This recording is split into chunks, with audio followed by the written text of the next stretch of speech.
Alrighty, alrighty. Welcome to episode 2 of the TrueYou Unfiltered podcast. I'm your host, Kyle Pursley, where our podcast is a guide to navigating life's challenges, achieving holistic well being. We offer insights on overcoming obstacles in emotional, spiritual, financial, and physical aspects as well. We simplify the process of skill development, helping you reach your goals. Additionally, we provide practical advice on balancing life with family while pursuing growth in business, fitness, and mental well-being. Join us for valuable tips to enhance various facets of your life's journey with our guest, George, a colleague, a peer of mine in the marketing and education space. And obviously, he's a brother man of mine. He's a great friend who has been crushing it in the coaching and marketing industry.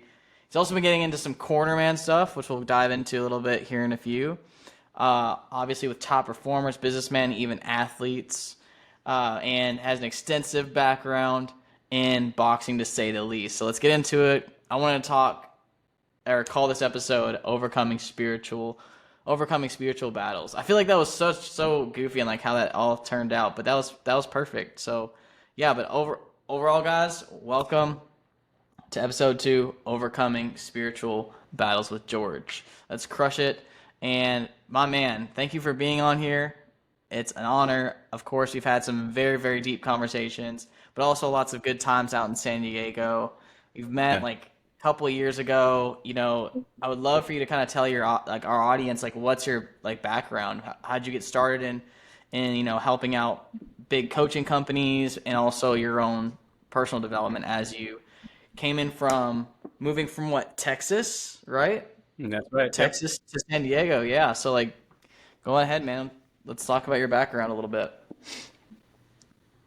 Awesome, man. Well, first off, Kyle, thank you for having me. I've been pretty jazzed up about this podcast because I love the title, the spiritual battles, because that's kind of categorizes my whole life. It really just is very indicative of my life. So I'm from Dallas, Texas, born and raised. Over in Dallas, I did a lot of altruistic type of things, activities, sports. I grew up boxing. I was in the gym always. I was at tournaments, soccer. I know you play soccer, and Yeah. yeah, Kyle, I was just always on the field. If not in the boxing gym, then I was on the field, and I always had a bag with or a ball with me, or I always had my gym bag with me at all times. I was the dreamer. I was like, I wanna go and make it big in the pro ranks. I want to be this boxer. I want to be this soccer player. Obviously, those things didn't pan out. It wasn't in the cards for me. It's interesting. You talk about spiritual battles, Kyle, but one of the things that I wanted to do early in life, believe it or not, was to be a religious, to be like a priest. I saw as a kid, I saw the priest at the Catholic Church, and I said, you're a kid and you see somebody living out their profession and you don't know any better. You're like, well, that seems like a really heroic thing, a cool thing. Maybe I can do that because this man brings peace and love to everybody around him.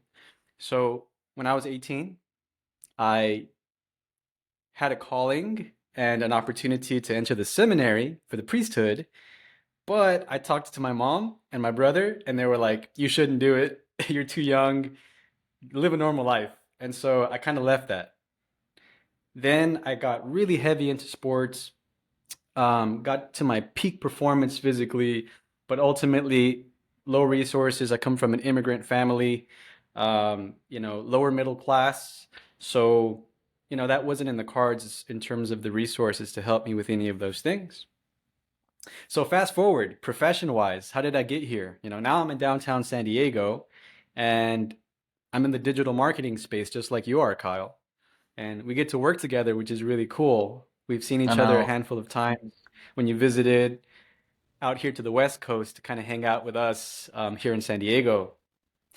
But how does anyone ever get into digital space? It's just like it's so off the wall, right? Entrepreneurship in Yeah. general is so off the wall. It's off of the beaten path. For me, I had a lot of different professions or jobs. I'll tell you real quick. My first big break was as a music teacher. I was a percussion instructor or like a drum director at a high school for marching band for 5 years. And I had a group of like 20 or so students, 15 to 18 years old. And I was teaching drums, drumline, marching band, writing music, putting up with the kids. Well, I say putting up, but I actually really enjoyed the experience. I Sure, thought yeah, that yeah. was I know pretty. how kids can be though, man. Like it's still one of those deals. Yeah, man. I thought I was gonna do that till I was old and gray, but I got redirected. To be completely honest with you, man, there was a scandal in the school because Oh, okay. a coworker, a coworker had an underage relationship with a 17-year-old. Crazy, right? But when those kind of things happen, you're affected if you work, with those people because automatically the powers that be, the controlling powers, the superintendents and people like that at the school, they think they have a hunch that you were trying to cover up your friend colleague. So Oh yeah. they interrogated me, they interrogated my other director. It got really messy. I got some advice to move away from that. So I had to move away from that profession kind of by force.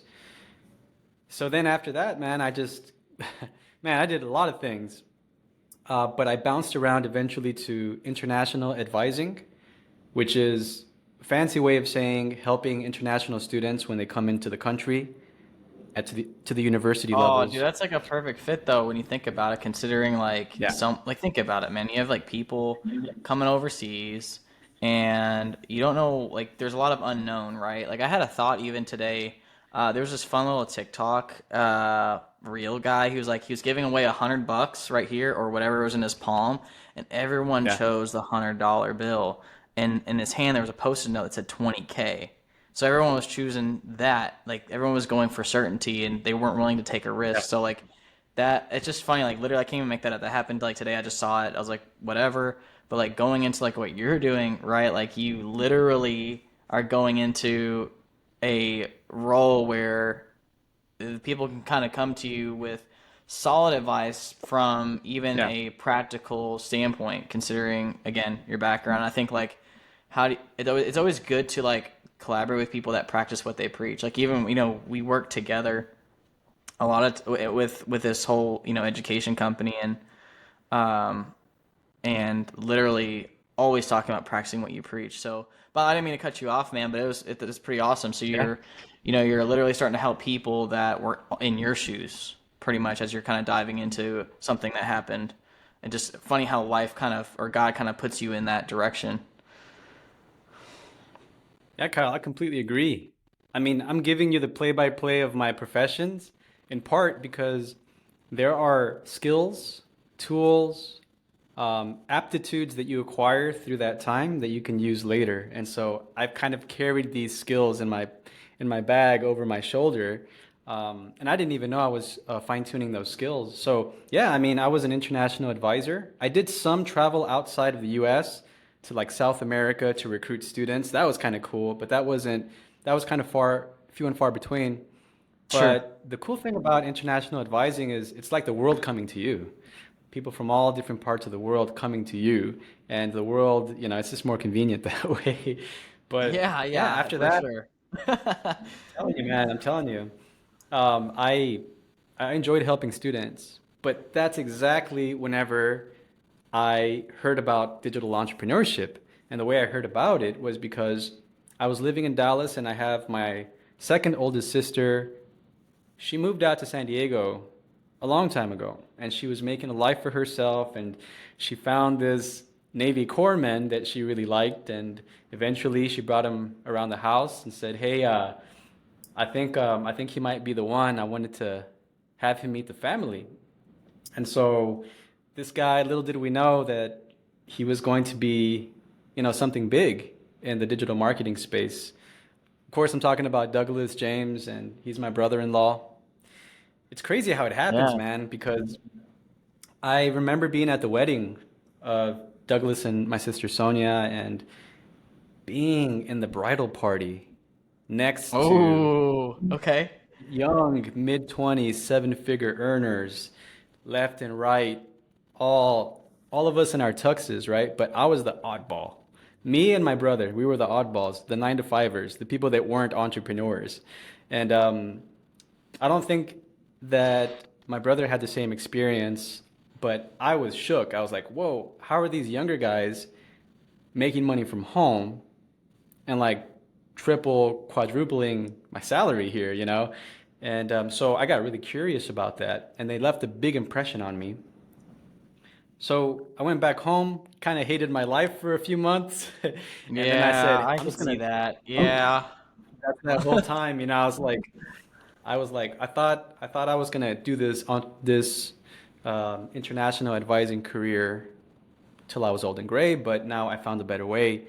So I began to think, what can I do here? And I'm a pretty extreme guy, or I can be. That's why I love like combat sports, martial arts, boxing. I love high adrenaline stuff, as I know you do, Kyle. So Of course. um, the only move to make was to sell all my stuff, say my goodbyes to the family and friends, and just drive to San Diego. I ended up rooming with a friend of my brother-in-law who had a spare bedroom. To be real, it was this girl that was recently divorced. And so the man was out the house, and it was just her and her 10-year-old son. And it was the cheapest rent that I could afford. Talk about humble pie, man. I was there for Yeah. about eight.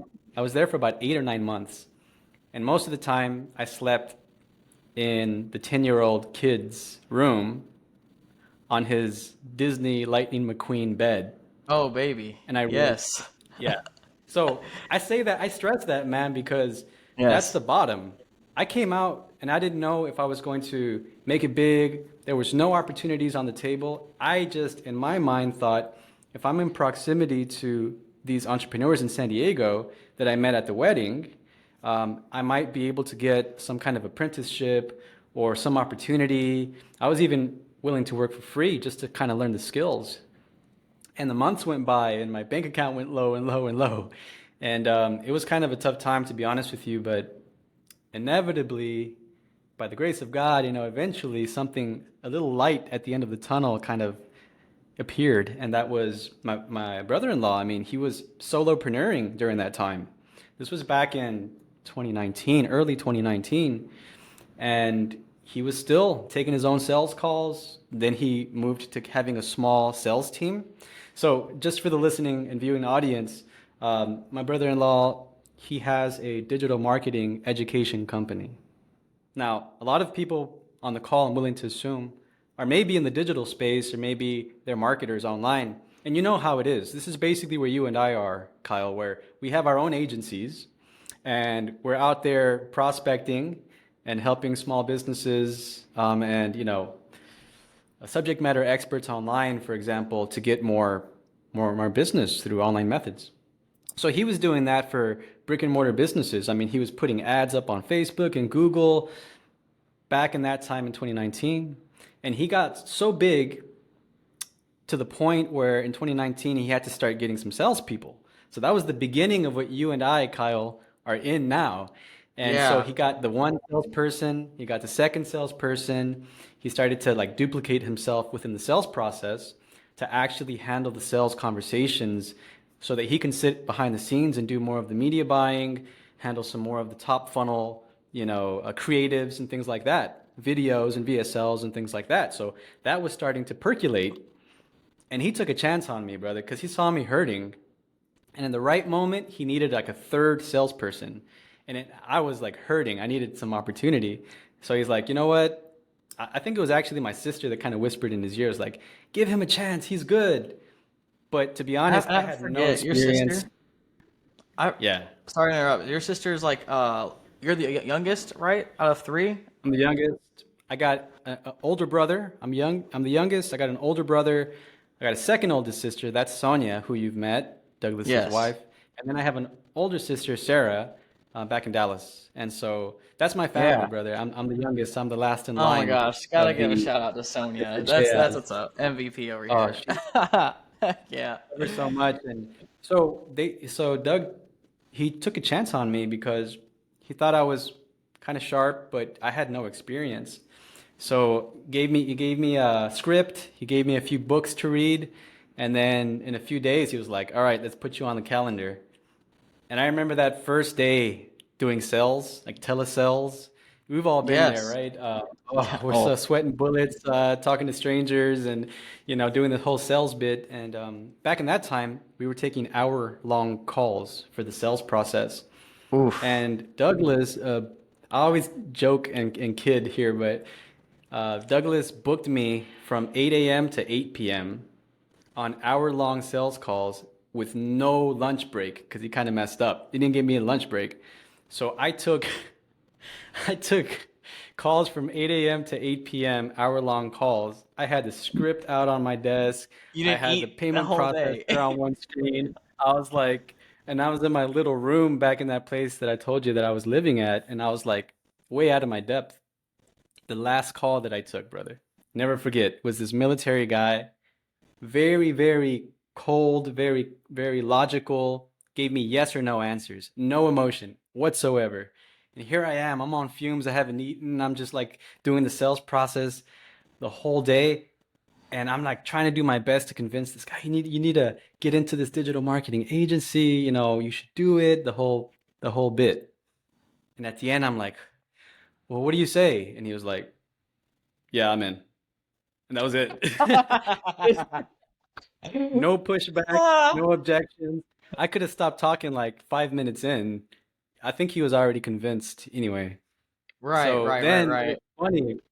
Yeah, then it's funny. This is some good teaching tools, right? For people that are getting into the sales and marketing space too, right? Yes, You have yes, to yes. have your Bring them on. at-bats, right?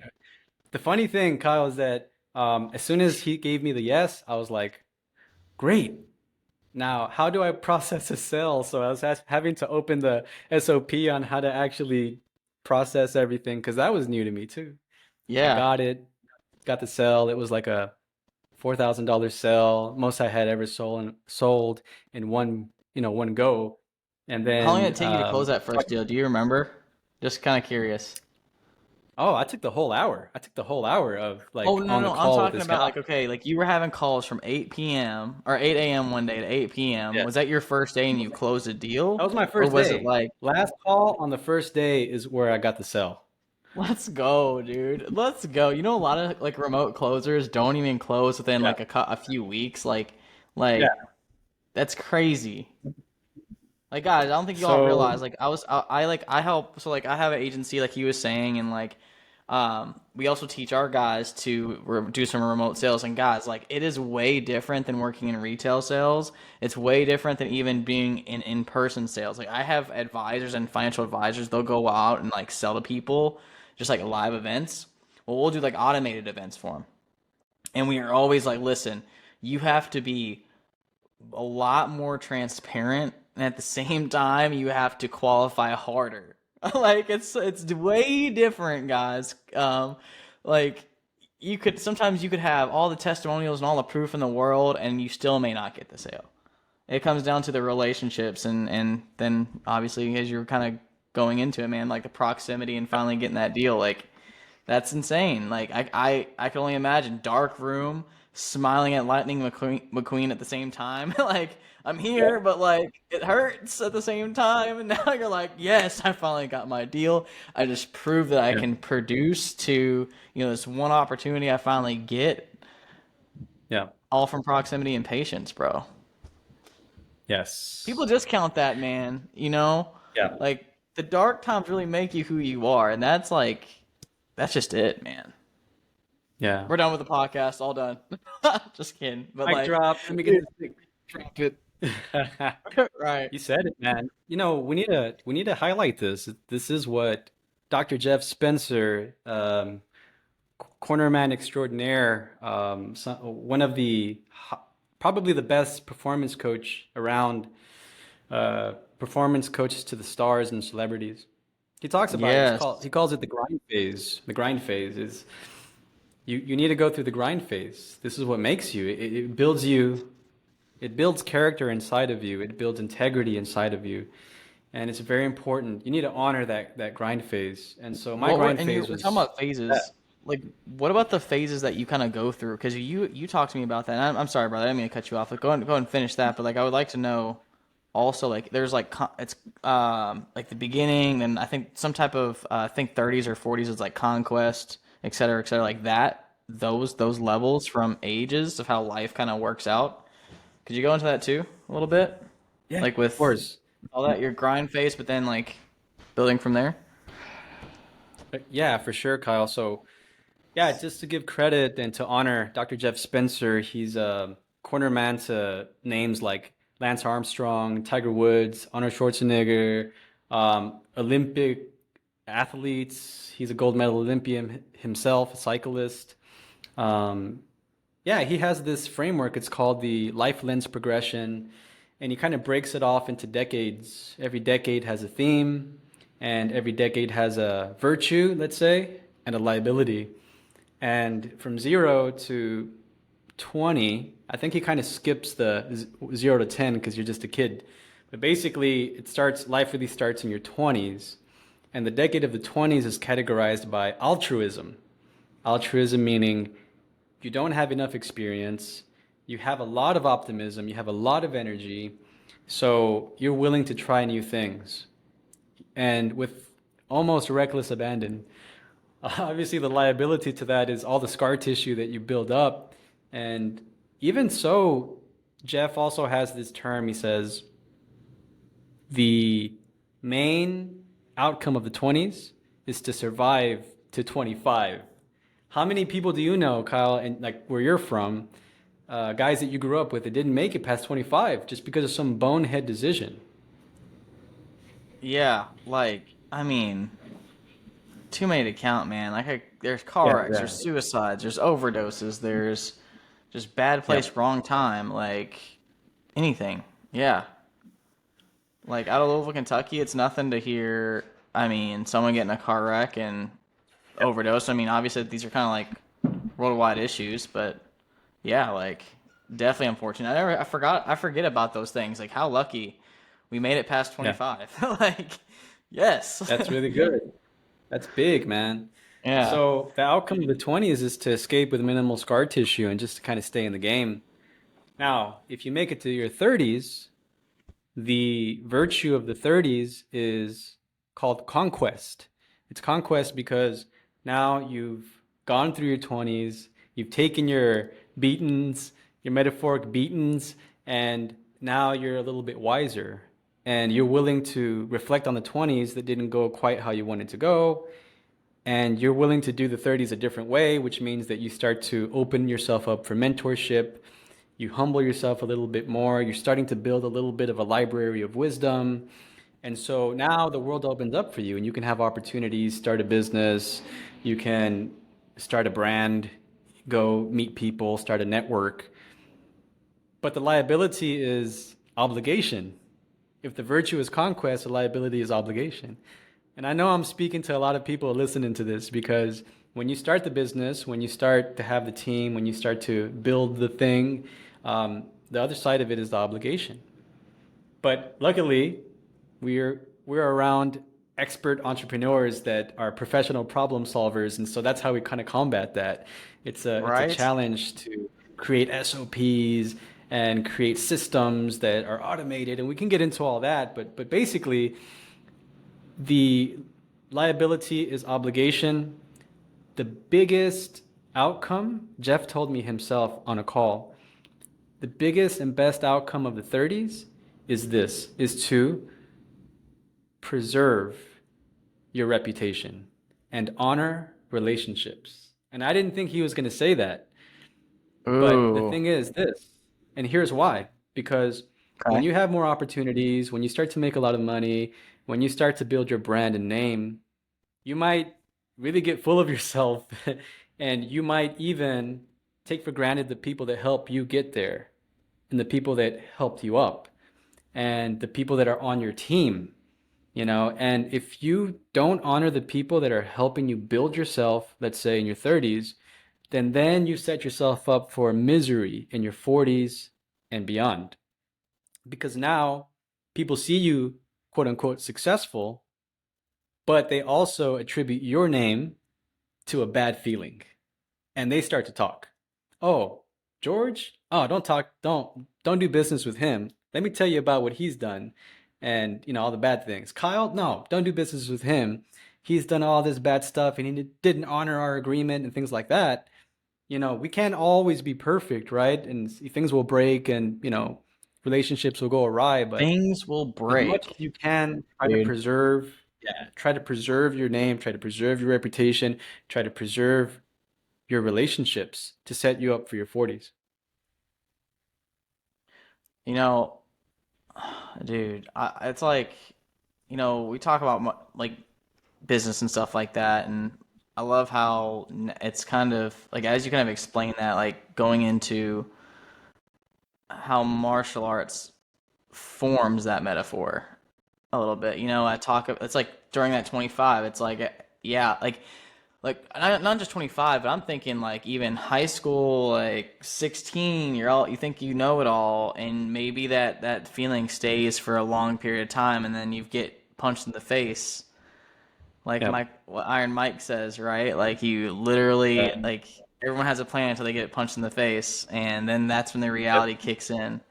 And then I think about Dr. Jeff Spencer, where like you have the honeymoon phase, but then reality does set in, and that's when you're in that grind Yeah. phase. So going like kind of where everything kind of comes full circle Yeah. along that time, and like even thinking about your background, man, um, I have something similar with that. Like I moved from Louisville, Kentucky to back up to Minnesota. I have some family up there, but reality is I was too hard headed, too proud, right? And eventually I got too proud, and reality hit me in the face, and I got to move into my grandparents. But I remember just being in that dark room, man. Literally, like my head down, so upset, trying to find opportunity, trying to figure out what I wanted to do. And then from literally, I did Herbalife for a little bit, like a little supplement company I Mhm. used to work with, and then personal training, clothing brand. Then I found digital marketing.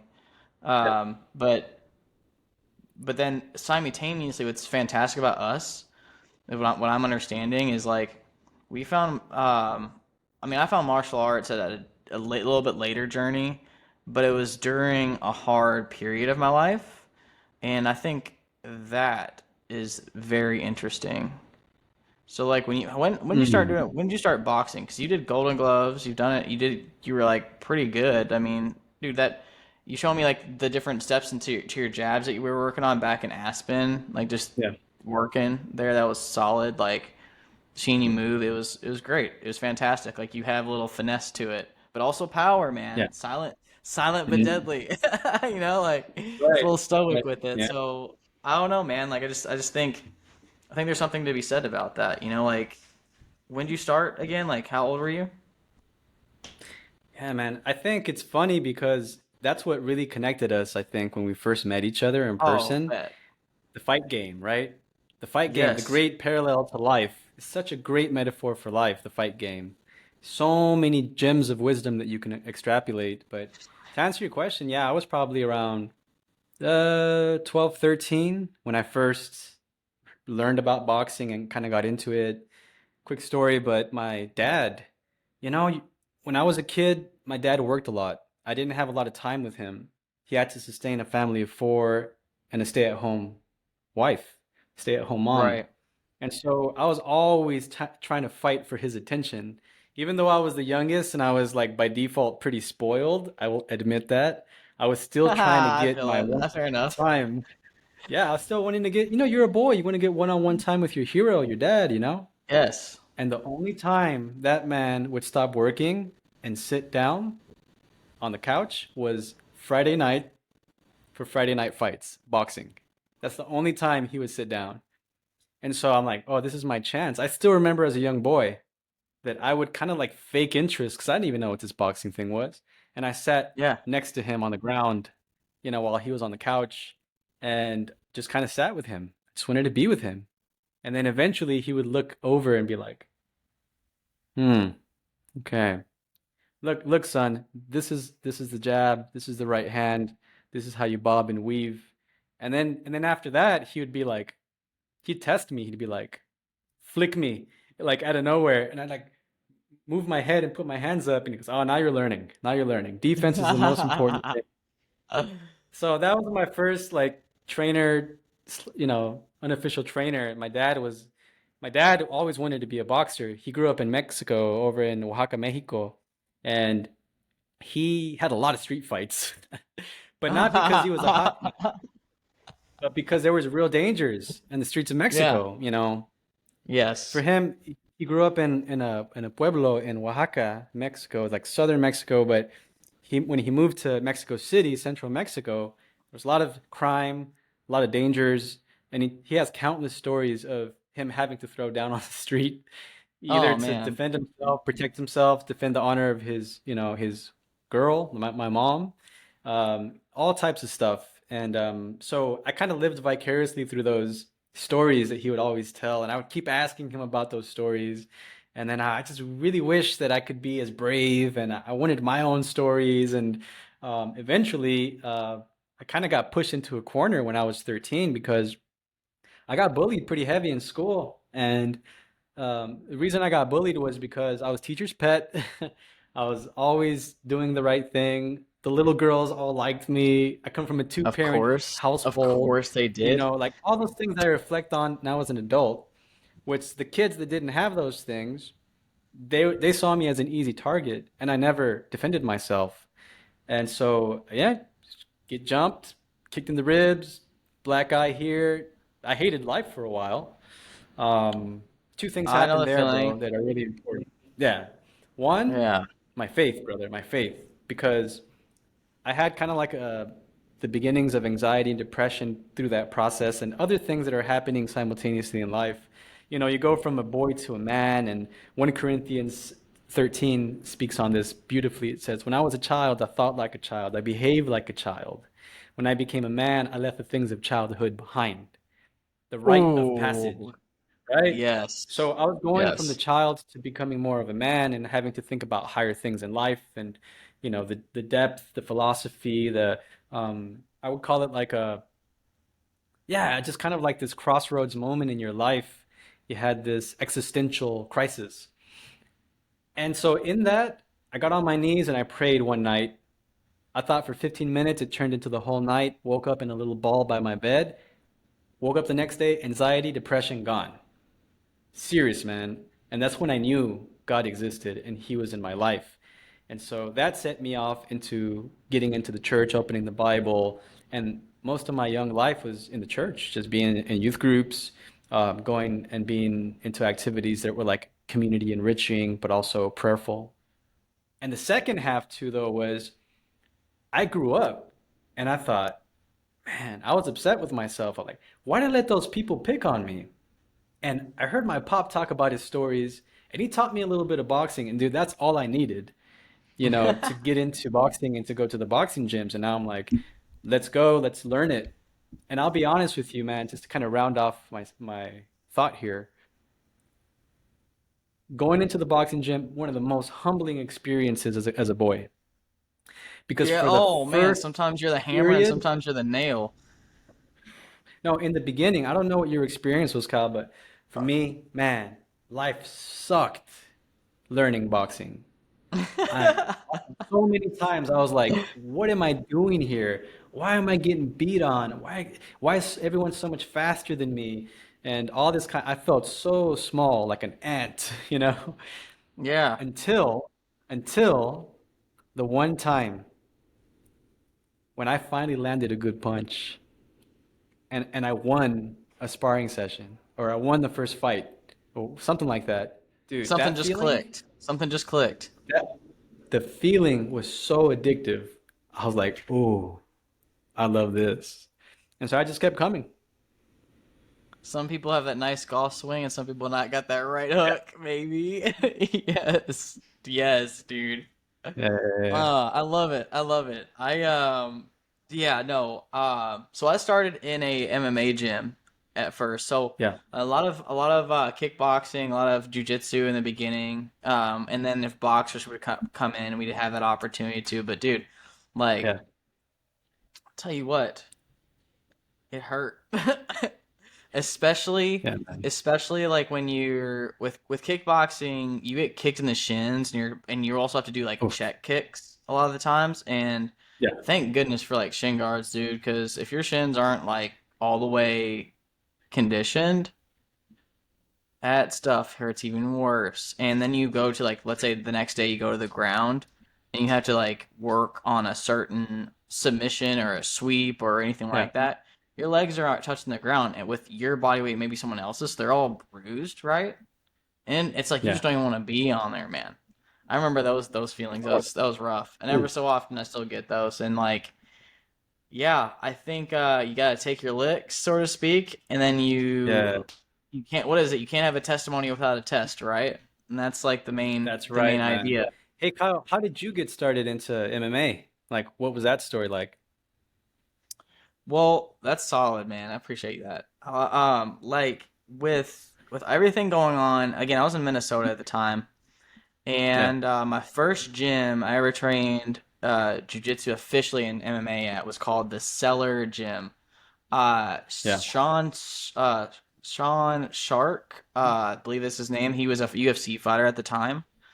And yeah, I was trying to find a gym that people, UFC fighters fought at, because, obviously if you're in the UFC, you're in a good spot. But the real story yeah. behind it, man, is I played a lot of soccer. Obviously, you brought that up a little bit earlier, and I uh, I played ever since, like, I'm talking 5 years old until about 19 or 20. So semi-pro, college level. Never really went pro, Okay. but I burnt out on it. Made some wrong decisions. Uh, Personally, professionally, dropped out of school, and I was Mm. working just retail at the time. And the reason why I kind of bring that up is because I have to isolate where the turning point kind of was. So we left from. Actually, I made the decision to take a megabus, $50, one way from Louisville, Kentucky to Minnesota. So that's like I mean, almost. I mean, because it's a megabus, you have other people there. It just takes forever to get there. Um, and so yeah, not having a lot of money going up there, I was just lifting, and that was it. I played a lot of soccer at the time, but then I played, and then I also was just in the gym. Burning out from soccer, and you're only lifting, right? There's nothing, dude. I could do this all day. I'm not trying to be a bodybuilder. There's just more to that. Although I Yeah, looked into that process, I tried powerlifting too. Competing was it, man. yeah, Competing. And I think that's what I eventually found, because there's these Lifetime Fitness franchise out there where like it's like a big YMCA type of deal, and there was like a kickboxing bag yeah, there. And this guy saw me just messing around on it. I don't know. And apparently this guy was about to be a professional MMA fighter. And he worked at the gym. And yeah, so ever so often we go in there, we go into like a studio, yoga studio. He would show me some moves and maybe catch me a couple times too, you know, just to make sure he knew that, hey man, if you do this and you throw that right too yeah, quickly, you're gonna expose your freaking face, right? So yeah, like yeah, that's like where it started. So like where like the gym was my escape while I was trying to figure out what I wanted to do in life, okay? This was like 9 years ago, give or take. Okay? I want yeah, to say 2015, 2016 area, because 2 years after, that's where I found Douglas James and like the course and all that yeah, stuff. Well, like, yeah, going to the Cellar Gym, it'd be a few minutes away. There was also another gym there called the Academy. That's where Brock Lesnar was out of. So if listeners, Brock Lesnar, he was a crazy, awesome wrestler, freak of nature. And it was cool to see the UFC belt there, and obviously there was a couple other UFC fighters and Bellator fighters that came out of Minnesota. So that's where it all started, man. Like, I got into it, got addicted to it, and like I like jiu-jitsu the most. There's so many levels to it when it comes down to learning. Um, I would say, like, to translate over to life and business, like you have skill sets, right? And there's a place where you want to be, and here's where you are. And there's little skill sets that help you close the gap to hit your goal. mm, And that's yeah, where I think that's why I stuck with it as well, man. And so how it started, man, I Yeah. just got bored at just lifting weights. I needed to compete. I am definitely a competitor. I think that's why I'm also in business too, man. Yeah. It's true, man. Wow. Thanks Yeah. for sharing that. I think about this thing I saw online. It says that most successful entrepreneurs either come from military slash law enforcement or martial arts combat sports. Something like that. That the competitiveness, the competitive nature of the person going through something like that is just that edge that you need. And it's that way because now you have competition, now you have the market, like you're in this big market with a bunch of competitors and you have to have grit, you have to have the will, you have to have that fire in your belly to do what you need to do to will yourself to success or to victory. I'm curious, man, how have let me ask you this. What has been like your most severe injury? I mean, we all have, concussions at various degrees and all that kind of stuff. But like, have you ever broken a bone or anything crazy, like either in training or in a match? So I would say probably there's two, and ironically, like I, I've been thankful and knock on wood, I haven't broke a bone, but Yeah. I've torn ligaments before, both in my left ankle. Oh, One was from soccer, okay, like what happened yeah, earlier, but then, you see in like mixed martial arts, you have these things called ankle locks. And ironically, these ankle locks aren't necessarily targeted at your ankle. It's really a knee type of manipulation. So if I like pinch your knees or I think I mean a lot of people know what an arm bar is. So a lot of times you see your arm, if I'll just like you have an yeah, extension of it, right? So eventually it'll go backwards, right? There's this rotator. So like with your knees, right? We all know how those those function, right? So if you have it twist a certain way, it will tear, an ACL mm, or MCL. Um, and so in the process of doing that, you have an ankle that's here, and you start to twist it while pinching your knees yeah, with that person's leg, and it holds that knee in place. But simultaneously, your ankle again is getting twisted, so you'll still get injured there. So when I roll with a less experienced type of guy that was more experienced than I was, um, yeah. didn't know that hey, this guy's a beginner, and make sure you tap when you feel this. Mm, Like it was that kind of conversation. So um, it's funny, man. I always feel safer fighting or rolling with more experienced people. It's the most funniest yeah, thing. yeah, dude. But It's yeah, what crazy about how you, that man? works, right? What about you? What's like what's yours, man? I know you got to top mine, brother, because I've gotten Oh lucky. yeah. I've gotten lucky. I know some people that Yeah. their Well, nose, boxing, you dude. take direct punches to the face. So yeah, I mean, you could probably see maybe not with the lighting, but my nose has been broken, like turned all the way this way at one Yeah. point, two or three times, gushing out, all that kind of stuff. Cracked ribs a couple times. Probably one of the most hurtful, damaging, painful experiences is the kidney shot. Kidney shots are really, I don't know if you've ever been hit by a kidney shot. It paralyzes Yes, it you, will drop but you. it's one of It the will worst drop you, pains ever. man. Yeah.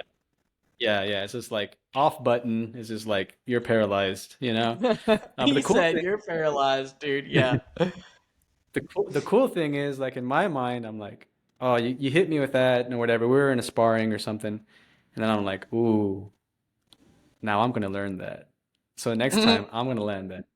Because you know how You it know what's feels. funny? Now I you did some now you body use shots at it, some right? people. What is Yeah. it? Say it again. Now, well, you learn and you see how it feels, right? And then next opportunity, you use it. It's that pain teacher. Now you use it. Now it becomes your secret Yeah. weapon. Actually, that's probably my best punch is left hook to the body. That's my favorite punch. Yeah. Oh, listen. I tell you what, because we're not that tall, dude. Like, I mean, God didn't bless me with necessarily being over 6 foot. Like, I'm like 5'7", 5'8", you know. But we can get close and we can rip it, dude. Yeah. That's so Rip it. Yeah. satisfying. I remember Oh doing yeah. I was like again we have so when I moved back to Kentucky, there was a gym I trained at, and they had a boxing affiliation there. So naturally, when there was boxing class or Muay Thai class, they would actually come in and try to do some Muay Thai too. It was always a fun time because they're used to not throwing kicks. It's a different stance, right? But the openness was fantastic. But I remember doing body shots with these guys. Yeah. And I thought I'd be straight. All I gotta do is just keep it here and then whap, and just keep working on it. Yeah. Whap, and I gotta worry about my face. I'm just working the body shot. And somehow, some way, whop, get it just nails you Yeah. right in the gut. And I'm just like, oh, dunzo. Yeah, man. Hey, I got a quick story. I got a memory from my spar wars, that I'll never forget. And so this is kind of like the plot to what is that show? It used to be a movie, Karate Kid, and Cobra Kai, and all that stuff. You Yes, know how yes, you yes, yes, have yes, yes, yes. the one team, and then they have their best fighter, and the other team, and the best fighter, and they go at it.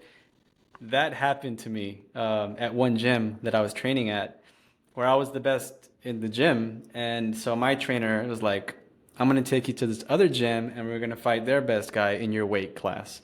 And we're going to do a spar, right? What I didn't know was Light that my spar, right? Light trainer, spar.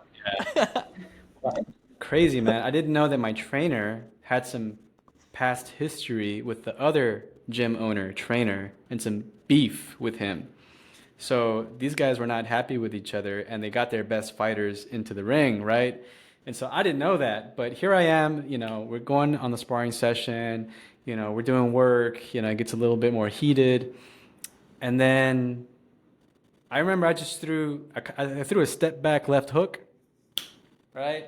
And I cracked this guy who's coming, I had just thrown a right hand, cracked him, and I grazed him here, and I actually broke his nose, and he started to gush blood. And it's sparring, right? So I'm like, I stopped. I disengaged, it's sparring. And then the opposing trainer got really mad. He was like, what are you doing? Why are you stopping the fight? He's okay. He can go. Keep fighting. Keep fighting. Because his ego got hurt that I, cracked his fighter. And so then my trainer was like, yeah, keep going, keep going. So we kept fighting, but dude, I was carrying him. I didn't want to keep punching him, because I saw how bad he was, and I can see in his eyes. When you fight someone, you see if they're brave, they're scared. They say that when you fight a fighter and you're looking across the ring into their eyes, in this moment, you know them better than their own mom. And it's true, in that brief moment, the fighter. So I could sense in Oh, him that's so that deep, he was, though. yeah, I could sense in him Yes. that he didn't want to keep fighting, but he was kind of forced to. So I just kind of like let off and was kind of carrying on the back foot, on the back foot. And then I learned a valuable lesson because in being in retreat and defense and back foot, dude, he landed a sweet punch right on my chin, bro. The left hook, the same one I cracked him with, he landed on me on my chin. And man, that's the first time I've ever felt wobbled a little bit. I've Oh, never been down, never been knocked out, nothing like that. But I felt like, whoa, like, man, I got like in hit a video sweet game, like you because, were like you were like doo doo yeah, doo doo doo doo doo. Like you don't want yeah, to I've freaking never, die. never felt anything like that. But it was my fault because I let off on the gas because I was having compassion. Taught me a valuable lesson, brother. So now he hits me, dude. I wake up, man. I just tee off on him, brother. Pa pa hooks, big hooks, hitting him hard, hard, hard, hard until he was like in the corner and on a knee and everything. And so my trainer got into the ring. So stupid. Like it's this beef between trainers and all. He got in the ring and he was like trying to lift my hand up, like, oh my guy won, my guy won. Dude, he lifted my hand up and I yanked it away. I was like, no. I was like emotionally, dude, I was kind of messed up Emotionally because attached of to what just it. happened. Yeah. So I was like, no, and I got mad, and I felt really bad for the kid. I didn't want to have to do that to him. Like I I didn't want to hurt him. It was just a sparring session. And so I didn't talk to my trainer. I stormed out of the gym, and around the corner there was this track around the gym. I got to the gym, dude. I ran like 7 or 8 miles, bro. I was so emotionally charged. I think I even kind of cried a little bit while I was running, to be honest with you, because of my compassion. Like, I'm not a vicious guy. I'm a pretty genuine and fun-loving guy, but in the sport of boxing, you have to flip a switch, man, and there is no compassion when you're in the ring. It's either you or him, and that's it. For that brief minute, you have to flip the switch. Don't have compassion in that moment. I know it sounds harsh, but for fighters, you have to go there, because if not, you could get knocked out. You could get hurt. And that was a valuable lesson I learned through that sparring process, man. I just think I just think about like there's people out there, and I'm kind of guilty of this, of like kind of almost being too loyal sometimes, Mm. right? And to a point where it hurts you. And that's kind of like what I thought when Yeah. that kind of situation happened. Yeah. And, you know, it's unfortunate that you had a cornerman, so to speak, at that time kind of throw you off a little bit. How long were you always with that trainer, or like till the end, or did you all switch? Did you end up switching gyms, or Yeah, how did shortly that after work? that, I did like a tournament, and I didn't continue fighting with him. It just it wasn't a good fit, you know. Wasn't the same. But yeah, yeah, it's kind of how it went down. Got it. Got it. Interesting. So there's just times in a season for you to do that. Was it just a Yep. gut feeling for you, or did you have any advisors during that time to kind of tell you, No, I hey, mean, yeah, I mean, to be honest, that story, that situation made me better, because it forced me to ask, who am I giving my trust to? Like, I had so much excitement to box, but I didn't really discern for the proper leadership or the proper guidance. I just wanted to fight, and so then I became wiser about who I was around, and who advised me. But at the same time, the main thing was just to learn that life lesson, and I see it as something positive. When you're in the arena, whether that's in the marketplace, when you're in a competition, whenever it's you or the other person, and they've agreed and you've agreed, man, especially in a fight scenario, there's no compassion. It just isn't, because you could get rocked, and you have to kind of discern for that, and you just don't let your guard down, basically. But yeah, brother, I was gonna ask you too, what do you have any favorite fights, like MMA, or any fight that you watch on repeat that just gets you jazzed up or something? so I'm gonna get catch a lot of heat for this, but I like McGregor, okay? And Yeah, yeah, nowadays, unfortunately, not the same McGregor as 2014, yeah. 2013. But dude, I will say his Nate Diaz fights were awesome. Uh, I like yeah, Nate Diaz in general, but like I tell you what, that's one fight for sure. Like especially, I mean, obviously it's nice to see him win that second one, but dude, that fight was so bloody. They could hardly even stand up, man. It came down to like jujitsu on one end, but then Oof. I remember the next one he outstruck him. That'd probably be the first one that comes to mind. Um, you see, like when Brock Lesnar was also pretty, he was a champion at the time too. I that was a guy. Like, you know what really threw me off was when I think it was Kane. I want to say Kane Velasquez put him away. I might Oh, be wrong on that. I can't remember if it was Frank I think Mir so, or yeah. Kane Velasquez. But dude, I think it was Velasquez, I believe. yeah. It was insane to see someone finally take him out, because he after someone like got past that first round with him, like yeah, I remember Yeah, him being yeah. done. But so far, those are like the first two that come to mind, I think. Mhm. But dude, GSP is pretty solid too. But I don't have any fights that are Oh, like yeah. really significant right now in my head. But those are probably Do like the you main think that you two. Yeah, do you think that you've taken some of your style, like your fight style from those guys?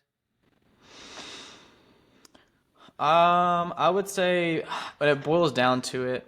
I like to use my feet for distance a lot of the time Yeah. and to try to set them up to get to go to the ground. So I think a lot has to go with, I like the GSP stuff, but dude, John Bones Jones is awesome Yeah. because like it's kind of funny. Like I like holistic approach to this. So like I'm talking like business, I'm talking fitness, I'm talking like I can blend in anywhere. I feel like I could, you know, be a chameleon basically. And the Yeah. cool part about John Jones is he's able to mix things up at the best in Yeah. the world. So like being able to understand that hey, I can use a push kick to the knee to get you to extend yourself, Mm. throw out like a left or even just a jab to make you back up to set up a shot to take you Yeah. down comes very easy for me to understand and actually do.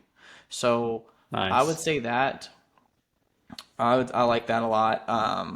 On the MMA scene for sure. I don't have a lot of boxing Mm. fights, man. I didn't really get to go into boxing a lot, but a lot of MMA fights I've definitely seen. It's always fun. I know. I forget. Like, let me search on my phone real quick, or actually, it's on the computer real fast. We have it's Mm. UFC 299, and like, there was a couple fighters I Yeah. wanted to see there as well. But do you have any? Do you have any fights while I'm kind of seeing this? I mean, we got Dustin Poirier fighting. We got Kevin Yeah. Holland will be okay. That'll be fun. I thought Gilbert Burns was also fighting. That guy's a savage too. But For I could go sure, for man. days, man. Literally could go for days. I'm not even gonna. Yeah. I'm like 10 looking at minutes it right account, now. right? Like, yeah, Yeah. dude. Like, I can share my screen and just like go into it real fast. Like, you seen this right here Oh for yeah, UFC? Sean O'Malley, Dustin Yeah, Poirier, yeah, Kevin yeah. Holland, yeah, great names. But yeah. Anyways, that was just something I was like, dude, a lot of UFC fights. Yeah. Do you have any favorite UFC fights, or is it all boxing for you, my man? Man, dude, I'm a boxing purist, so I deeply respect MMA. I've seen a few fights, like the more higher marquee fights, and I enjoy them, especially whenever they're obviously when they're stand up. That's why I really liked Yes, McGregor, just like you, and also yeah, Brock Lesnar. He's just throwing his heavy shots and all that. I know, right? I Yeah, know, I know. yeah, yeah. That's But like what for happened to Ronda boxing, man. Rousey too, if we think about it. Like she was really good on the Oh ground, yeah, but like Ronda Rousey. Oh, dude, that's a Holly different Holm story. put her away. Like, Ooh, that oh, was shocking, right? Yeah. yes. Hey man, on any given night, man, that's the fight game, and so everybody loves a good upset, you know. And Hmm. but to answer your question, I have a few fights that I will watch over and over and over. And first one is um, my favorite fighter is Sugar Ray Leonard from the 80s. You know, he was part of the Fabulous Four Horsemen from back in that era that were just all in the same weight class, but Yeah. all like legendary fighters. Sugar Ray Leonard, Thomas the Hitman Hearns, Marvin Hagler, and then you had Roberto Duran, Mano de Piedra, yeah, Hands of Stone. And Yes. so these guys, I love all those fighters, but something about Sugar Ray Leonard, I loved how his boxing style was so fluid. It was just like walking in the park. Like his jab, he's just so silky smooth, so technical, so effortless, just on demand, you know, ripping the hook, whatever it was, speedy jab, great footwork. I So was gonna I ask about his always remember footwork. his fight. Yeah, man. I always remember his fight with Thomas Hearns, the first one. And it's funny because Sugar Ray Leonard got a detached retina from that fight. Like he got Oh, popped with Tommy Hearns had a vicious straight right hand, bro. Long, vicious straight right hand. And early in that fight, Sugar Ray was like reeling. He was like almost down and out, but he willed himself. He willed himself. And actually, I think it was his cornerman, Angelo Dundee, in like the early half of the fight, whenever he was losing the fight. I think it was going 15 rounds during that time. And Angelo Dundee, who was actually the same trainer for Muhammad Ali, he gets Sugar Ray Leonard in the corner and knows that he's losing the fight against Tommy Hearns, and he says famously, he's like, "You're blowing it, son. You're blowing it," and that's like he said it with a lot of energy to him. So then Sugar Ray just kind of like shook his head. It's like, "All right, come on, let's go." Dude, he came back on that fight, and like in the, I think it was the last round or second to last round, he knocks out Tommy Hearns, who was undefeated. Both of them were undefeated. Both of them were the best in their category, and nobody had ever knocked out Tommy Hearns. And so that's a fight that I'll watch all over and over and over again because I always see different dimensions and different things that are going on, little slips, little positioning and things like that. That's one of the fights that I really like. Like, let me ask you something too. Do you know if like with the footwork? 'Cause you brought up his footwork. Like, Yeah. I'm being ignorant here, but I think like Muhammad Ali was more so in the 70s, 60s, right? Or Yeah, yeah, am I correct. off?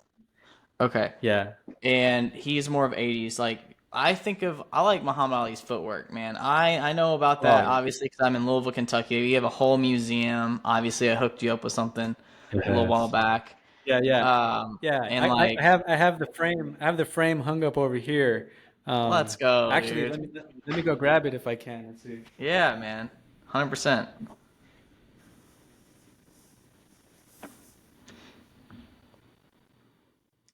Here it is. Yeah. Yeah, guys, for the listeners, like, oh, George and I, like, literally, like, before I went out to San Diego for the first time, I was like, dude, you like boxing?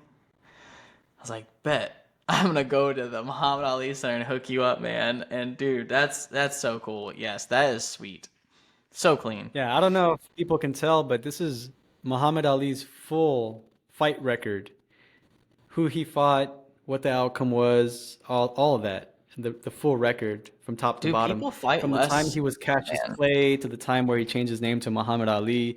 And dude, actually, I wanted to say one of my other favorite fights that I always rewatch is Muhammad Ali versus Cleveland Williams. He was down here somewhere. Dude, that fight, if you want to see Muhammad Ali at his best, watch that fight. Cleveland the Cat Williams, ex-convict, hardened man. And I think it was in the Alamo Dome over in San Antonio. The And big Muhammad Cat Ali, Williams. the big cat, yeah. So, dude, Muhammad Ali did whatever he wanted to do in that fight. He like, I mean, he just boxed so beautiful and just beat this guy up and knocked him out.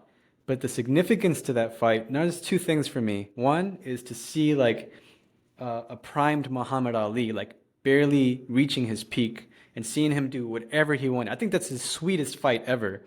And then Okay. the second All thing right. was the significance of the fight, man, is that that was his last fight that he ever had before he was exiled from boxing for dodging induction to the Vietnam War from the Yeah. Okay. military.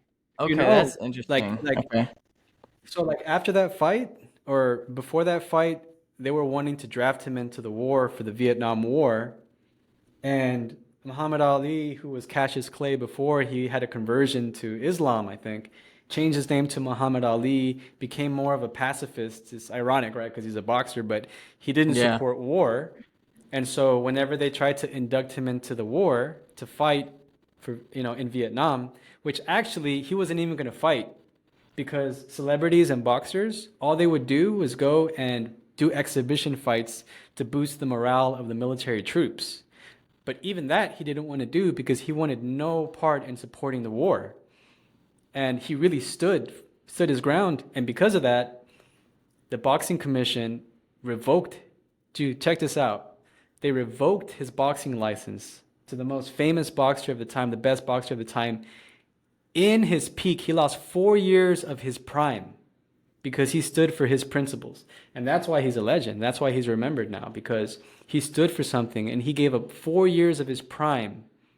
And that was the fight, the last fight that he had before he was exiled from boxing for 4 years. And he came back and freaking owned it as well, dude. He came back. Oh, could you imagine Yeah, he all the came back. things he had to give up? Like, I mean, Yeah. that's almost, I mean, that's sacrificial, man. That's right. Sacrificial, because like, do you feel like if he would have stayed in the military, he could have kept his license, right? Yeah, But then yeah, it's like you have exactly. principles, and then you have, you know, the other side of things. That's like the definition of sacrificial love, man. We may have never seen Muhammad Ali in his prime. His prime might have been in those 4 years.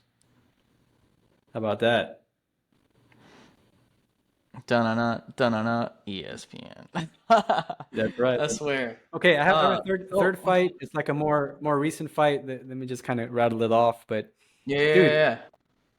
when Pacquiao came onto the scene, eight division world Pacquiao. Oh, champion, man, he came out of nowhere. He was this guy from the Philippines who had no real formal amateur background. He was just fighting for like, a bit of rice, and he was very poor. And his zero to hero story is crazy, man. But I remember him bursting onto the scene. He famously would beat up the Mexican legends in the boxing game.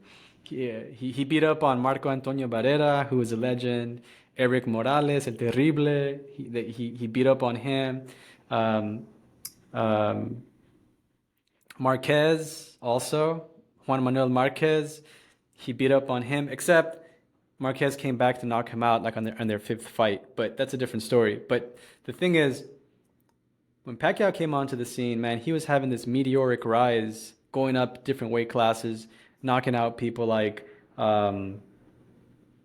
yeah, like who's the hitman? I forget his name. The guy that from sounds familiar. England. I can't remember, but I will say I did watch the Muhammad Ricky Ali. Hatton. Yeah, I mean, Ricky Hatton. Yeah, he was knocking people out. He was knocking a ton of people out. Anyway, so he got to the point where he had this toughest fight that was against this Puerto Rican fighter, Miguel Cotto. And Miguel Cotto was like this killer. And Pacquiao was a severe underdog. And dude, they went at it, man, back and forth and back and forth.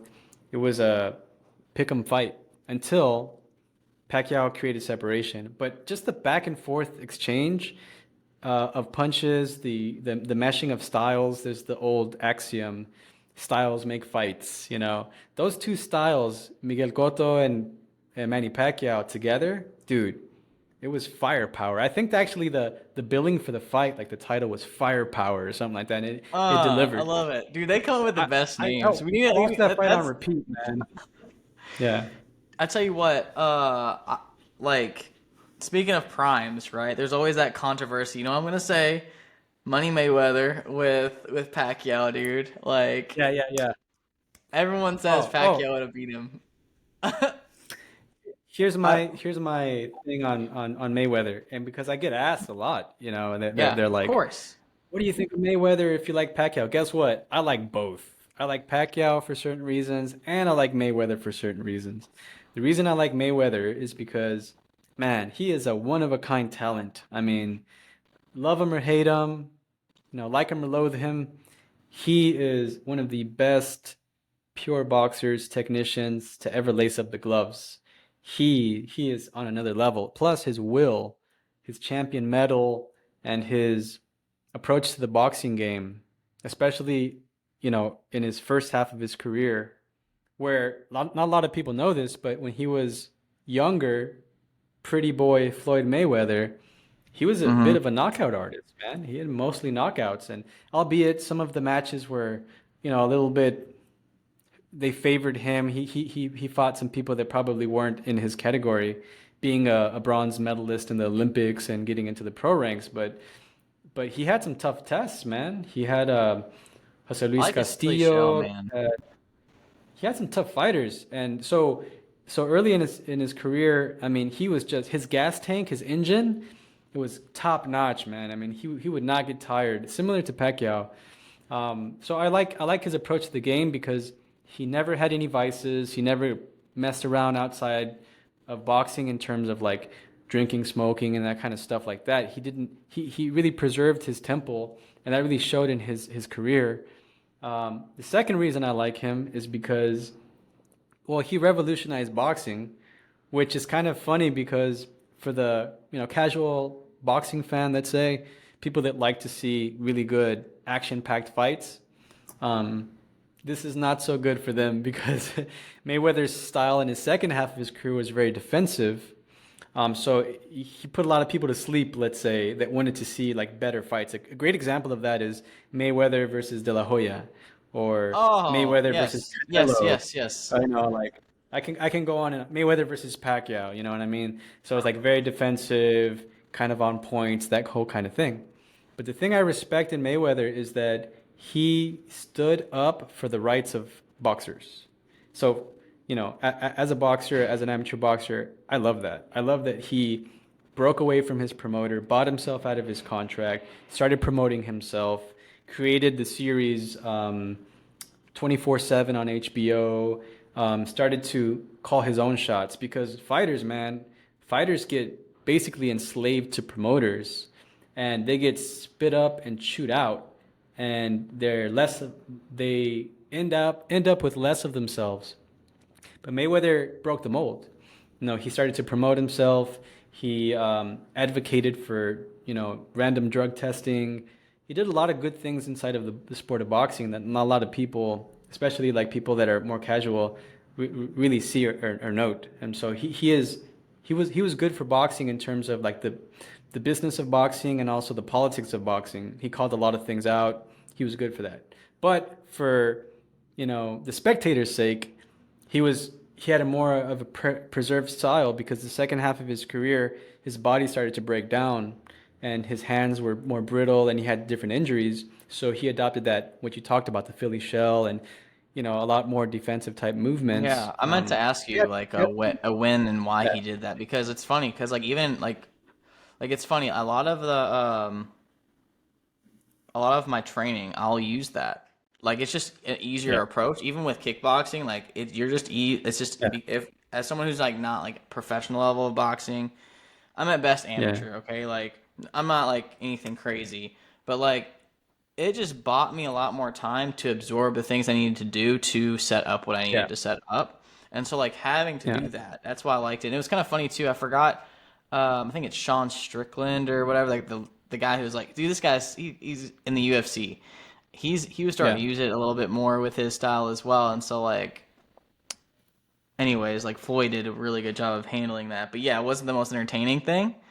I tell you what though, going to Pacquiao, his speed is nuts. I actually used to train with a oh man, guy. I used to train with a guy's. Sorry, his daughter. So I used to train with a guy's daughter with like jujitsu, and his dad used to live with him. Ironically, like back in the Philippines. I have to show you my guy, but basically, this guy. I remember seeing Pacquiao's calves, dude.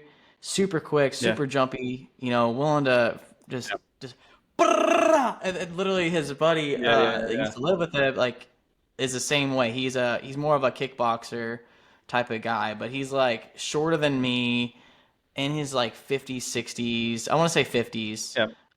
Can sing like an angel and freaking fight like a warrior, dude. Like and There you go. it's like There the you go. Energizer Bunny, man. But yeah, ironically, they're yeah. That's a funny little ironic thing I forgot to tell you. But yeah, I think of Pacquiao, man. And I think he's pretty quick, and I think they needed to have a rematch. I don't know if they're gonna officially do it, but I mean, isn't I Yeah. really it's like irrelevant at this point. I feel like, but I I don't think, you know. know, again, styles make fights. So as much as it kind of breaks my heart because I love to root for Pacquiao, Pacquiao will beat a lot of people, a lot of people, a lot of great fighters. But I think if Pacquiao and Mayweather, hot take here, but if Pacquiao and Okay. Mayweather fought 10 times, Mayweather would find a way to win 10 times. Maybe the ninth time if Pacquiao was like in his prime, let's say, and he like really like landed a solid punch, he might have buzzed or knocked him out. Maybe it's just that, but from a styles perspective, Mayweather knows exactly how to fight Pacquiao because Mayweather is the bigger, taller fighter. He's got the longer reach. He knows how to fight on the outside. He knows how to throw that straight right hand that's like a venom for a southpaw. And he all night long, man, he was dialing in that straight right hand. He was either getting out of range or smothering. Like he knows how to handle a guy like Pacquiao. Albeit they fought, both of them really outside of their primes. But I just think that the style is better, plus the physicality, believe it or not, is better for Mayweather to win that kind of a fight. Mm. Yeah, man. I don't know, dude. I'm always like, listen, I like the underdog stuff, man. I want him There to you go. There freaking. you go. I will agree to disagree, Hey, bro. Just primarily yeah, because, like, dude, I he don't had a know. great It was prime. freaking I'm gonna close. say one Yeah. thing, brother, and this is also controversial, a hot take. I Okay. love my man Pacquiao, man. I love him, but there was a time when he had his meteoric rise. He was about to fight Mayweather, but there was a big controversy because Pacquiao did not want to take a random blood and urine test for drug testing. And so for me, man, watching the sport very closely, even though I love Pacquiao, um, I Yeah, you just probably have I a just lot have a more knowledge little than I do, for sure. there's a little asterisk, There's a little asterisk with Pacquiao's career, in my opinion, because of that whole drug testing thing. Like, did he? It's extremely difficult, and you probably know this too, just from MMA, to be a small guy, to go up in category and beat the best guy in the category time As and fast as time he and did. time and time and time again, as fast as he did. So I'm just like, man, I hope he's clean, but there's always in my mind a little asterisk there. I think he should have just like Little skid accepted to mark. any of the drug testing terms. I'm just saying, I just gotta Uh, call it how it is. I love look my at him. man's Ah, Pacquiao. I feel it. I feel it. I feel I it. love No my man's worries. Pacquiao, but rules are rules. You know what I That's how he mean? got them big calves. Not saying he is or Oh not. It's just man, like a no. question. Yeah, yeah, yeah. No, no. I know it. I know it. You just don't know what you don't know, man. So, Yeah, yeah, hard, crazy backgrounds, man. Coming from nothing into something, yeah, and at the same time being able to leverage, your background to get through hard times from crazy late calls to early calls in the morning without yeah. eating, all those things. It's something worth bringing up, man, and it's awesome to hear like how far you've came in that progress. I feel like a lot of people take that for granted, especially people who aren't necessarily in your position, entrepreneurship and business, and being able to leverage different lessons you learn through whether it's corporate America to, I mean, literally just family and also fighting, right? So, Yeah. I know a lot of people need strong advice. They need people that they can like they understand their perspective. I think it's hard to find, advice from that and like kind of talk to me about how you started diving into Apex Cornerman. Yeah, so the cornerman, Apex Cornerman was really just kind of like a heart project. I initially got very inspired by the guy that we talked about, Dr. Jeff Spencer, who is a cornerman, high performance coach to some of the biggest celebrities you can think of. And I just thought to myself, wow, like I really admire that. I really admire maybe sometime later in life when I'm more old and gray, I'll Huh. think about doing something like that. But it's funny how you send signals out to God, signals out to the universe. Jeff talks about this cosmic boomerang Right, that you send out right. into the ether, your thoughts, your energy, what you emit, and it comes back to you, right?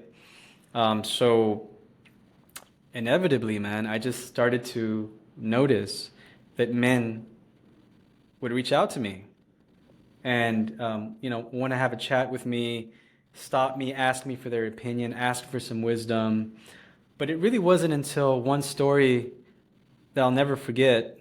We had an event over at the Penthouse in Little Italy with my brother-in-law Douglas. It was a military wealth summit event. We had Robert Kiyosaki as the keynote speaker. We had a room full of about 50 veterans who were trying to transition over into the digital space, similar to how my brother-in-law did, leave the military, start to work from home online.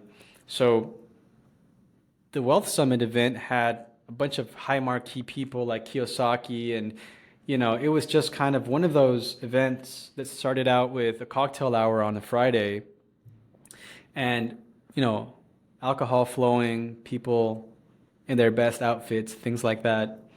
But here's where the faith comes into play, because that was last year, almost a year to the date. It was Wow, last year time during flies. Lent. Yeah. So right now we're in the season of Lent, the 40 days before Easter in the Catholic Church. Last year, I committed to abstaining from alcohol during the Lenten season.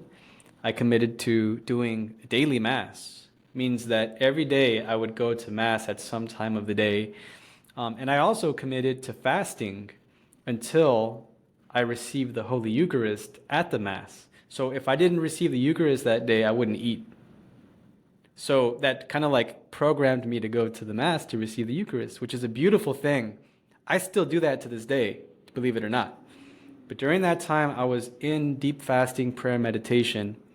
I come to this crazy event with Kiyosaki and a bunch of who's, and I'm at that cocktail hour, bro, and I'm literally the only one not drinking.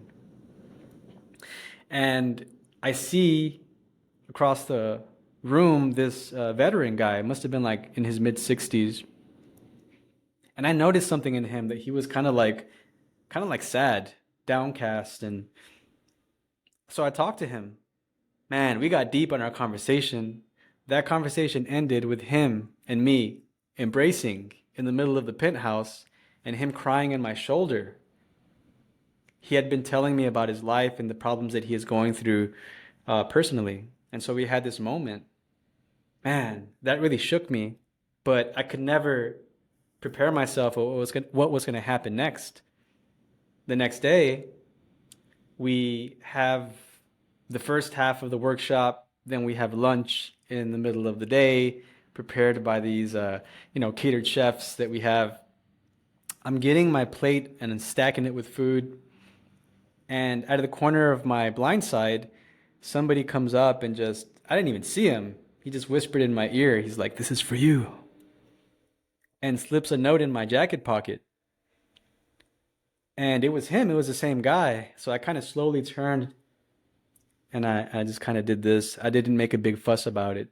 I know the I look. went I to the know the back look. kitchen. Yeah, Yeah, yeah. I went to the back kitchen. I sat down, man. I opened up that letter, dude. It was a 7 page or 8 page letter about his whole life. And I read, and at the very end, it was actually a suicide letter that he gave to me. And the whole letter was all about this is whenever I was the happiest in my life. I had money, I had a family, everything was good. And then every page was like he lost something. You know, my health went down, my kids disowned me, my wife sabotaged my reputation, got me fired at my school job.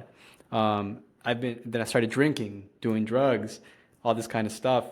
For the past couple weeks, he's like, I've been thinking about killing myself. I have a loaded revolver at my bedside. I don't want to do it. Please help me. And bro, that shook me hard because I reflected, man. If I hadn't been fasting and praying and doing daily mass, I would have been drinking and hanging out at that cocktail hour on Friday. And I wouldn't have had the initial connection with him. And he wouldn't have opened up enough to give me, to write that suicide letter the night before and then hand it to me, addressed to me. He's like, he trusted me With to that. help him. Yeah. And so the beautiful thing is, you know, the team, we got our resources together. We actually helped him get into one of our programs. We gave him some resources, like we helped him out. But that really told me that I had maybe a higher obligation, higher calling to use the talents and the virtues that God has given me to be able to be an outlet for men who are maybe suffering, who have nobody to go to, who are thinking bad thoughts, anxiety, depression, suicidal ideation, whatever it might be. And that kind of opened up that whole thought in my mind to get into coaching to help men specifically and to do it with biblical tenets, and things that I know to help men out. And I have a way to speak to men specifically. I know about masculine issues. I have a fight mind. You and I have talked even a few times about, engineering success and mitigating scar tissue and those kind of things. So that happened. Another story too is I saw a homeless man that I walked by here across where I live, and I noticed him because he was really sad. Nobody else noticed him. I noticed him. We locked eyes. I saw him, but doubts came into my mind. I thought I was going to help him somehow, but then I talked myself out of it and went to my elevator. I couldn't push the elevator button, man, because my conscience was pulling at me to go back That and help this conviction. man. So again, I was fasting, listening to daily scripture, going to mass, daily Eucharist. So I went out there and I just bought him some water and snacks and I sat with him in silence for like 10, 15 minutes. Not a word was said. I was just with him. And then whenever I got up to leave, I gave him a fist bump and I said, God be with you. And as soon as I said that, bro, as soon as I said, God be with you, he started to speak. He was like, yes, God be with me. God be with you.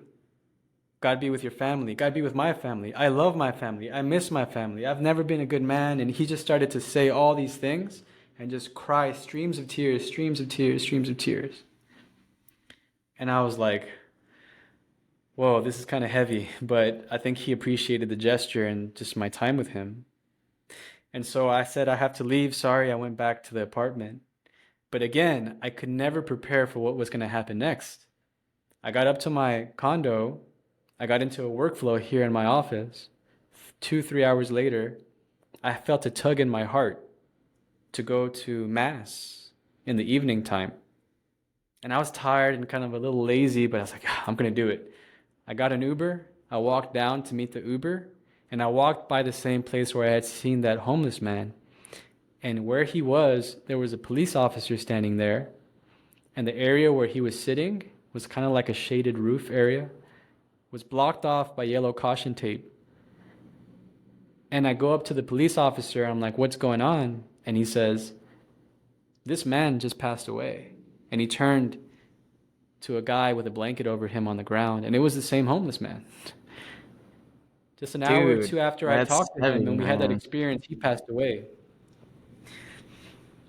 Man, this is not logical, brother. This is not logical. Like these things actually happen. I can tell you more stories, but just for the sake of time, those are like two that stand out. And Yeah. so it really pulled me into opening up my time and opening up my heart to really discerning for men that are really needing some help. I'm talking about men that have a lot of burden, men that are going through a lot of thoughts, just have a lot of obligation that need somebody to just kind of be a sounding board, to help them with frameworks on how to discern for life and discern for better paths forward. And so that's basically Apex Cornerman. I have a handful of clients that I help individually. Many of them, basically all of them, are digital entrepreneurs. I also help them with marketing and stuff like that. But basically, I just help them navigate life, brother, and make sound decisions. And I just mentor and coach them. And that's basically what has happened, brother, just from surrendering to God and kind of listening for where God wanted me to be. That, bro, is so beautiful. I love that. And like, there's really no words, man. Because like even I'm like listening to you, bro. I'm like, dude, yeah, they're like God is good, and all the time Yeah. God is good. Like,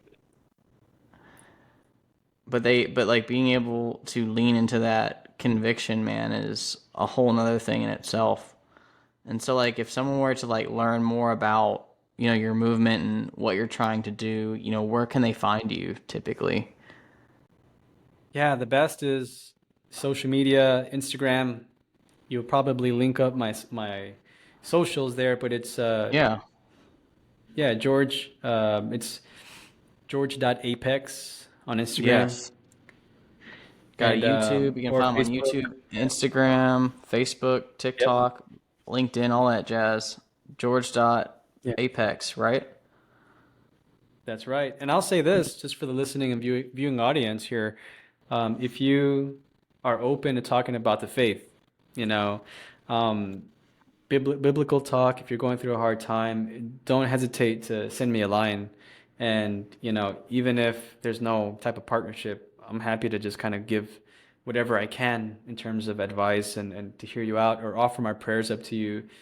Also, if you want to chat it up on some boxing or some fight game stuff, I'm always game. I love Yeah, to talk buddy. about the fight game and make connections in that regard as well. Obviously, digital marketing, digital space.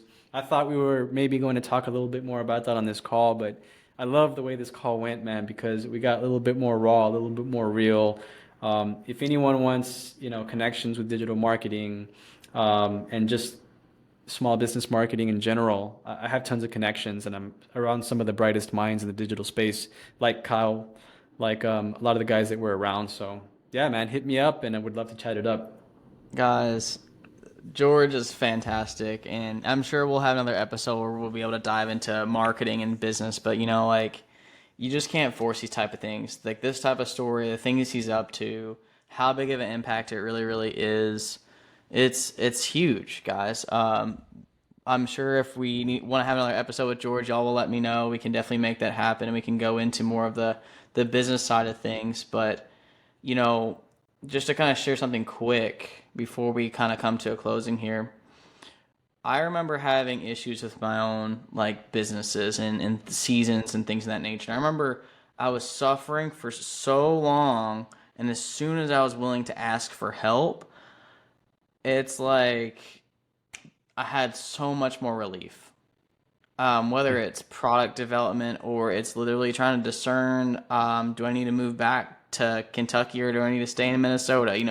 It's things like whatever that is, and I think like having strong, either alignment coaches or cornermen in this case are a really really big thing. A thing that we both believe in is, we're built off the shoulders of giants, and Yeah. you know George had his opportunity. I've had my opportunities. But guys, if you're open to opening up basically to take things to the next level, I highly recommend checking George out. All right. We'll be sure to put the links in somewhere in the descriptions of this podcast. And thank you all so much for watching.